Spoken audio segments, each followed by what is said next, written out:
June 4, 1943. A quiet evening settled over the small town of Mexia, Texas. Children clung to their mothers, farmers left their fields, and shopkeepers closed early. The entire town had gathered near the railroad tracks, waiting for a sight no one in Texas had ever imagined. The train whistled in the distance, its lights cutting through the night. But this was no ordinary arrival. On board sat nearly 2,000 men, battle-hardened soldiers of Rommel's famed Afrika Korps. Just weeks earlier, these men had been fighting under the blazing Tunisian sun. Now they were prisoners, carried, not in cattle cars like they once used for others, but in cushioned Pullman coaches with dining tables and sleeping berths. To the people of Mexia, it was both shocking and unforgettable. Through the windows, the German soldiers stared in disbelief. For years, they had been told that America was weak, collapsing, a land of poverty and chaos. But outside, the world they saw told a different story. Every farmhouse flickered with electric light, every street corner glowed with lamps, and shop windows shone bright even at midnight. In Germany, the blackout regulations had left cities in darkness since 1940. Here, in rural Texas, light flowed endlessly, a constellation stretching across the plains. For men raised under Nazi propaganda, it was the first crack in everything. They thought they knew. As they stepped down onto American soil, their boots striking the platform, something even more unsettling began to take root. The war was still raging in Europe. But for these men, the collapse of an ideology had quietly begun in a small Texas town. The night air in Mexia still carried the whistle of that train long after it had vanished into the darkness, carrying its strange human cargo further into the heart of America. For the townspeople, it was a moment of curiosity. For the soldiers behind the barred windows, it was the beginning of a transformation none of them could yet comprehend. Among the men was Friedrich Radke, a veteran of the France campaign and a decorated officer who had earned the Iron Cross. He had survived 2 wounds in North Africa and commanded the respect of his comrades. Yet, as he pressed his face against the glass, watching the small Texas town fade behind him, he could not reconcile what he had seen. Endless electricity, shiny cars in civilian driveways, well-dressed children clutching ice cream cones while their fathers worked shifts in factories. Back in Germany, even party officials could not promise such luxuries. Here, it appeared to be ordinary life. In the weeks before, Radke and his comrades had surrendered in Tunisia along with more than 250,000 Axis soldiers. They had fought bitterly, driving the British back toward Egypt, holding lines in the desert until ammunition ran dry. Many had believed that surrender meant humiliation, punishment, perhaps even death. Instead, they were herded not into cages like animals, but processed with precision that shocked even hardened officers. In Algeria, the Americans had begun the first phase of what Radke later called psychological demolition. Thousands of prisoners were photographed, given identification cards, inspected by doctors, inoculated and briefed on their rights under the Geneva Convention, all in fluent German. The speed and order with which it was done exceeded anything the Wehrmacht itself had ever accomplished. One officer whispered to another, "They treat us better as captives than our army treats its own wounded." The first true shock came with the food. In makeshift camps near Oran, men who had not seen a full loaf of bread in months suddenly found themselves with white bread, steaming coffee, and meat twice a day. Many thought it was a trick, propaganda designed to soften them. But when the meals continued day after day, it dawned on them that this was not a show. This was simply the American standard. Letters home weeks later would reveal disbelief. They fed us better in cages than Rommel did in victory. Then came the voyage. Crammed aboard Liberty ships that had once carried supplies to the front, they were ferried across the Atlantic. These vessels, mass-produced in mere days, seemed like a miracle of industry. Some men laughed bitterly, convinced the Americans had staged the story. Yet the ships themselves were proof enough. Hundreds of them, each a floating city, their radar spinning on the bridge, their engines roaring with inexhaustible power. Feldwebel Kurt Zimmermann, who kept a secret journal, wrote, "We thought Germany led the world in technology. But here, even cargo ships carry machines more advanced than our warships. I knew then the war was lost. On deck, the prisoners witnessed another unimaginable sight. Waste.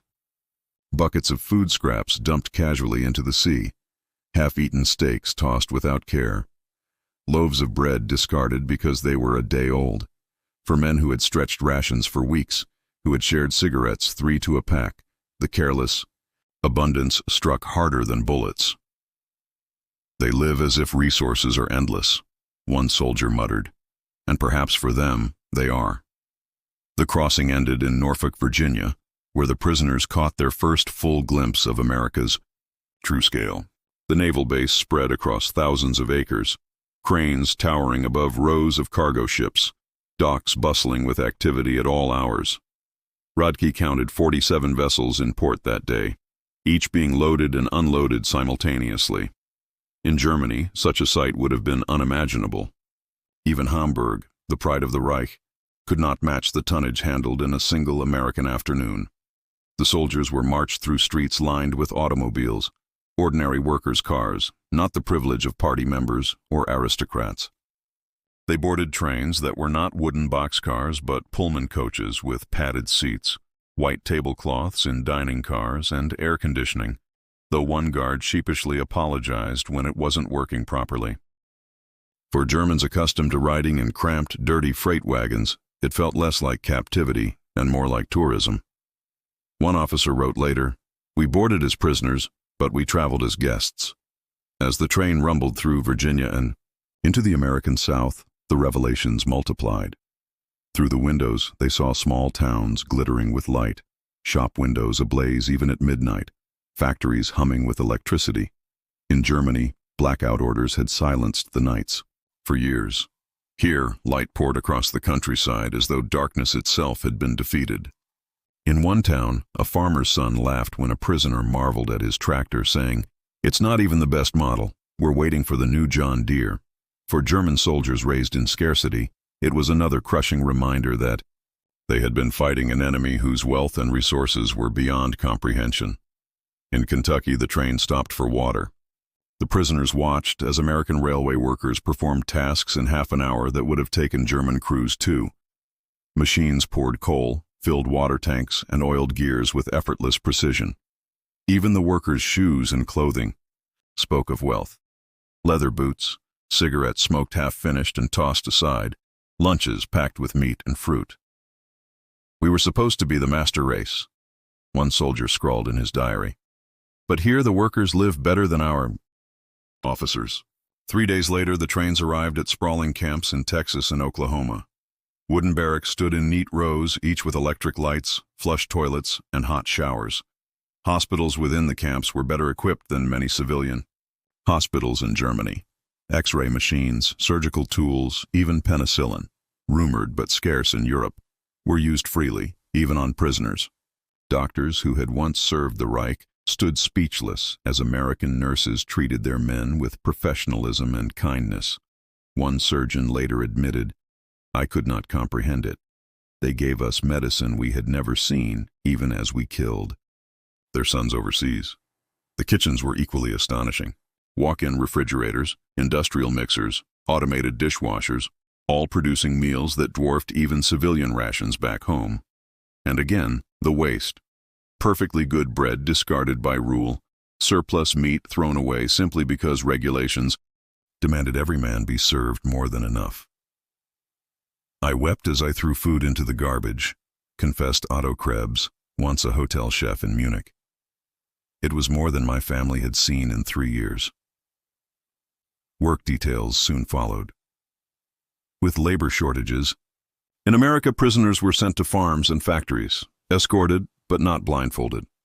They traveled through the heartland, seeing endless fields of wheat and corn, sprawling industrial plants running 3 shifts, and towns where every home had a refrigerator and a radio. For men who had been told America was decadent, divided, collapsing under Jewish control, it was the final undoing of years of indoctrination. As one lieutenant later said, "Every mile of track, every glowing window, every meal was proof that our entire worldview had been a lie." By the autumn of 1943, Thousands of German prisoners had already spent months in American camps. They had seen electricity blaze across rural towns, tasted meals richer than they'd ever known, and traveled in comfort that even officers back home could not imagine. But what awaited them outside the camps would prove even more devastating to their beliefs. For the Americans, the war demanded labor. For the prisoners, labor became a window into a world that would shatter their faith in everything the Reich had promised. Groups of POWs were trucked daily to farms, factories, and mills. They expected backbreaking toil. Instead, they discovered machines that defied their imagination. In the cotton fields of Texas, a single gin processed in 1 hour what entire German villages could not handle in a month. On Nebraska's vast plains, mechanical harvesters worked with a precision and scale that made German agriculture seem medieval. A boy of 16 drove a tractor worth more than everything my father had earned in his lifetime, one prisoner later recalled. When he said so aloud, the American boy laughed. "It's not even a good tractor," he shrugged. "We're waiting for a new one." In Kansas, they watched combines sweep across golden seas of wheat, each harvesting 100 acres a day. Entire grain elevators rose along the horizon, towering monuments to American abundance, each holding enough to feed a German city for months. One prisoner scrawled in his diary, "They transport food as we transport ammunition, endless, careless, without fear of running out." Another, watching barges on the Mississippi River, marveled as cranes loaded more grain in a single afternoon than his country had harvested in a year. "They ate meat like we ate bread," wrote another. "No, that is wrong.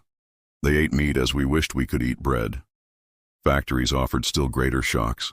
Sent to assist at processing plants, POWs watched women and elderly men, those unfit for combat, operate conveyor belts, weld steel, and manage machines that produced more in a day than German plants did in a month. At a Campbell soup factory, one elderly woman casually monitored controls that replaced the work of 50 men.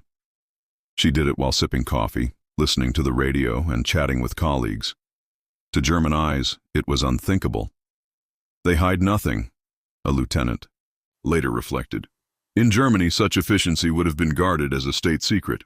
Here it is routine." In Detroit, the prisoners caught glimpses of Ford's Willow Run plant, a factory so vast it seemed to stretch into the horizon. There, a bomber rolled off the line every 63 minutes. From the train windows, they counted B-24 Liberators.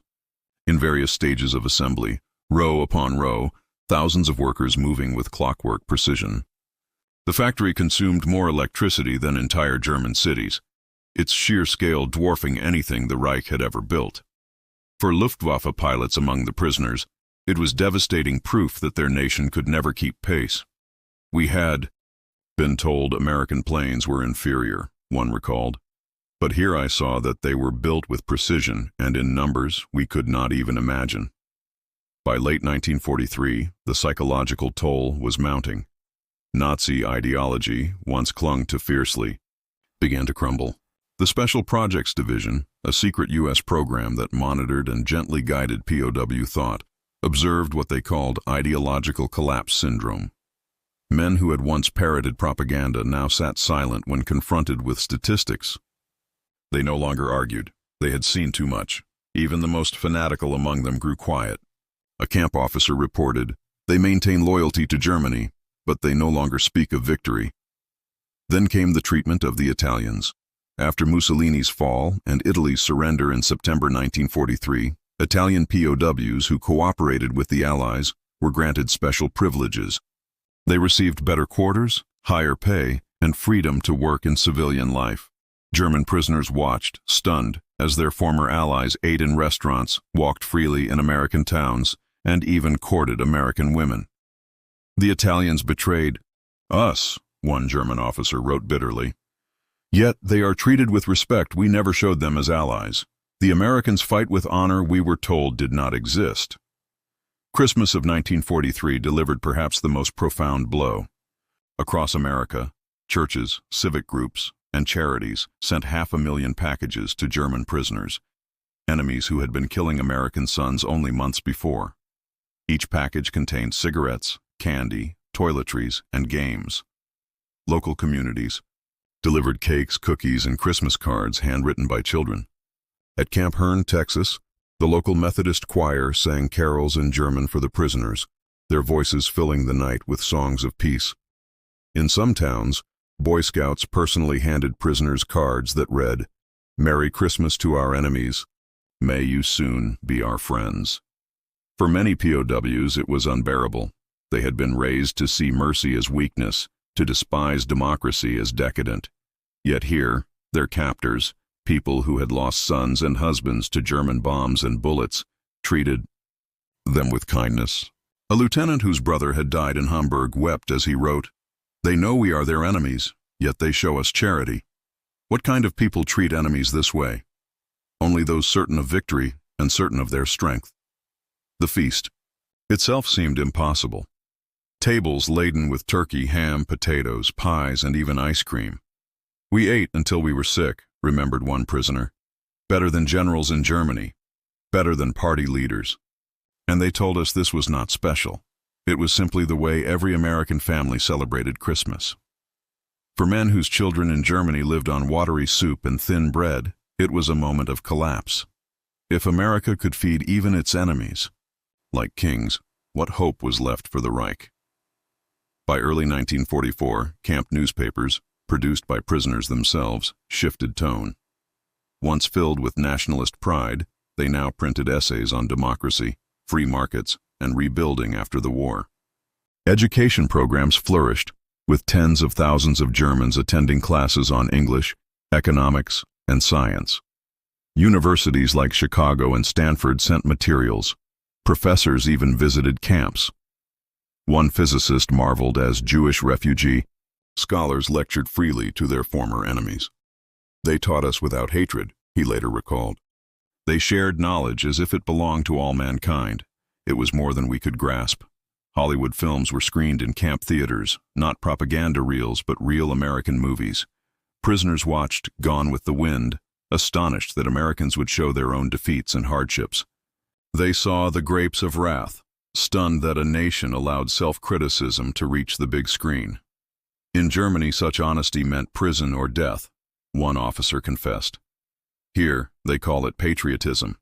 Every exposure, every lesson, every act of kindness chipped away at the foundations of Nazism. By the time spring arrived, the prisoners were no longer just soldiers in captivity. They were men standing at the edge of revelation, forced to admit that the world they had been told to hate was stronger, freer, and more human than the empire they had served. For some, it was liberating. For others, it was unbearable. But for all, it was undeniable.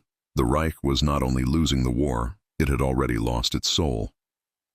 By 1944, the war in Europe had reached a fever pitch. Across the Atlantic, German prisoners in America could only follow the distant thunder through newspapers, radio broadcasts, and the whispers of new arrivals. D-Day had come and gone. Paris was liberated. The Red Army was pushing relentlessly from the east. For many prisoners, the dream of a German victory had long since faded. Now the question that haunted them was different. What kind of Germany would remain when the war was over? Inside the camps, American officials intensified what they called re-education. It was not forced lectures or propaganda films. Instead, it was subtle, often invisible, woven into daily life. Prisoners were given access to German-language newspapers that told the truth of the war, not the censored lies they had once consumed.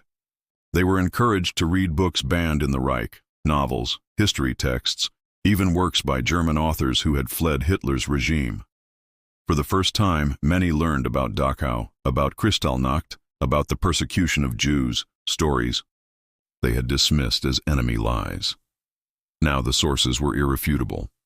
One officer later wrote, "It was like waking from a dream and realizing the nightmare had been real all along." For others, the collapse came not through books, but through human contact. Camp guards spoke to them with respect. American farmers shared food and conversation after a long day's work. Children waved at them as they passed by in trucks. Farmer in Iowa invited a group of POWs to share a Thanksgiving meal with his family. They sat stunned at a table crowded with turkey, pies, and laughter, welcomed not as enemies, but as men. Years later, one of those prisoners recalled, "At that table, we realized democracy was not weakness. It was strength, stronger than any ideology we had ever known." The shock of abundance continued to press upon them. By 1945, as Germany lay in ruins, they were still receiving 3 square meals a day. Even as news arrived of Hamburg reduced to rubble, of Dresden in flames, their own bellies were full, their health better than it had been in years. One POW bitterly admitted, "We were healthier in their cages than our children were in our homes." The contradiction was unbearable, and yet undeniable. When Germany finally surrendered in May 1945, the camps erupted in a strange silence. There was no celebration, no triumph, only resignation. The Reich they had served had ceased to exist. Some men wept quietly. Others stared at the ground. A few spoke openly for the first time. Perhaps it is better this way. The Americans began the long process of repatriation. But even this was managed with a kind of order and decency that astonished the prisoners. They were not cast adrift or abandoned. Instead, they were transported back across the Atlantic with dignity, processed carefully and given instructions for their return home. For many, the journey back was more frightening than the surrender itself. What would they find in the ruins of their homeland? How could they face wives and children after years away? And how could they explain what they had seen in America? For some, the answer was silence. They returned to villages flattened by bombs, to families scarred by hunger, and they said nothing of the life they had lived behind barbed wire. To speak of it would have seemed cruel, even treasonous. How could they describe abundance to those who had starved? But others could not keep it hidden. They spoke of the lights in Texas, the tractors in Nebraska, the factories in Detroit, the Christmas gifts from American children. Slowly, those stories seeped into post-war Germany, challenging old beliefs, reshaping minds, and planting the seeds of something new. Historians later called it the Quiet Revolution. A generation of German men who had once fought for Hitler returned, home carrying not hatred, but respect for democracy. They had seen it with their own eyes. They had eaten its bread, worked beside its people, and felt its strength in every corner of America. In time, many of them would help rebuild their shattered homeland, not as servants of tyranny, but as advocates for freedom. The irony was not lost on them. As one prisoner wrote in his memoir, "We were sent to America as enemies. We came home as witnesses." The story of the German POWs in America is not simply about captivity. It is about revelation. It is about men who entered as warriors of a collapsing empire and left as men who had glimpsed the future. They were shocked not by weapons, not by armies, but by light, by food, by kindness, by the ordinary abundance of a free people. In the end, it was not America's bombs that broke them. It was America itself. And in that, perhaps, lies the truest victory of all.